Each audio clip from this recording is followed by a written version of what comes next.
Shockingly enough, 70% of projects fail, causing cost overruns, missed deadlines, and irritated stakeholders. In fact, project failure is so common that most business executives say that they expect their projects to fail, and worse, that their projects are doomed from the start. Fortunately, there is something that you can do to increase the likelihood that your project will be a success. It's called risk management. And in this video, we'll explain what that is, why it's critically important, and how you can reduce project risk. So stay tuned until the very end, because what you're about to learn is something that's going to help you run much more successful projects. Hey, and welcome to the official Teamly YouTube channel. If you enjoy our content, please click the like and subscribe button below. Now let's get straight to the video. To kick things off, let's first define the term risk, so we're all on the same page. A risk is an unexpected event that can negatively affect your project's budget, timeline, and execution.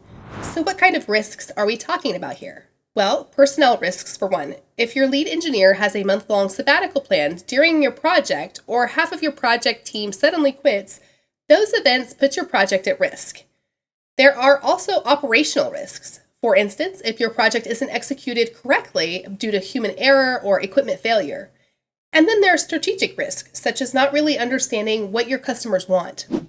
Risk management is the process of identifying risks like these, assessing their likelihood, and then developing a plan for mitigating the impact. That's important because every project experiences risk.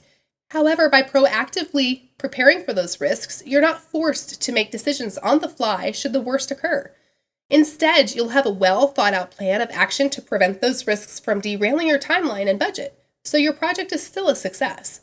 So now let's talk about the 5 steps of the risk management process. The first step of risk management is to identify all the risks to your project.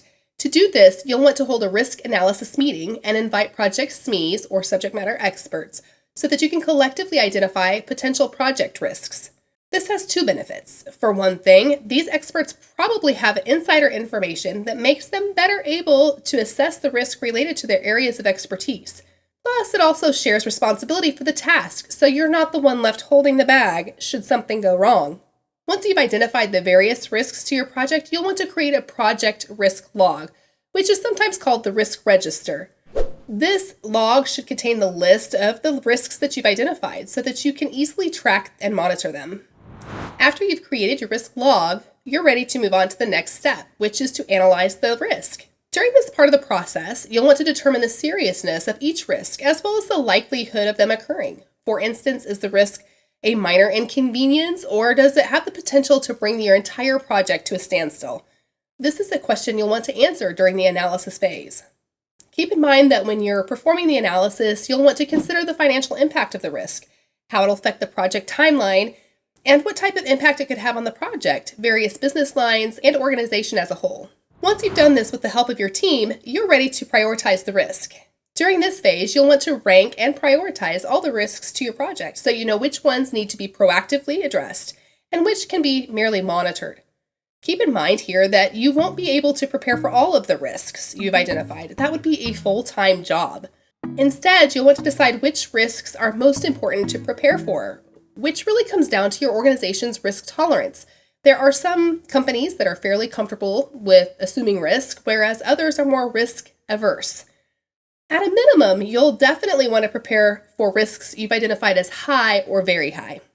The 4th step in managing risk is to treat the risk. To do this, you'll want to create 2 plans for each high priority risk, a mitigation plan and a contingency plan. A mitigation plan outlines what you can do to minimize the likelihood of the risk occurring, whereas a contingency plan indicates what action should be taken if the risk actually occurs. As an example, let's say that you're planning an event, and one risk is that your caterer doesn't show up. With a mitigation plan, you determine how you could prevent that from happening, such as contacting the caterer a week in advance to confirm the event details. With a contingency plan, you'd prepare for the worst by outlining what action should be taken if the caterer does fail to show up. For instance, you might plan to have several staff members on hand to go pick up pizzas or deli trays. Finally, the last step of risk management is to monitor project risk. Since risk management isn't a one-and-done event, instead, you'll want to reassess project risk over time. You may find that as the project goes forward, some risks become irrelevant, whereas others become more probable or even more damaging. So on a regular basis, take time to review the risks you've identified, see if fluctuating conditions have affected them. If they have, you'll need to evaluate whether contingency and mitigation plans need to be updated so your team is still prepared. This concludes our advice for managing project risk. We hope you got a lot out of it. Thanks for watching, and if you want more project management tips and business advice, visit our blog at teamly.com.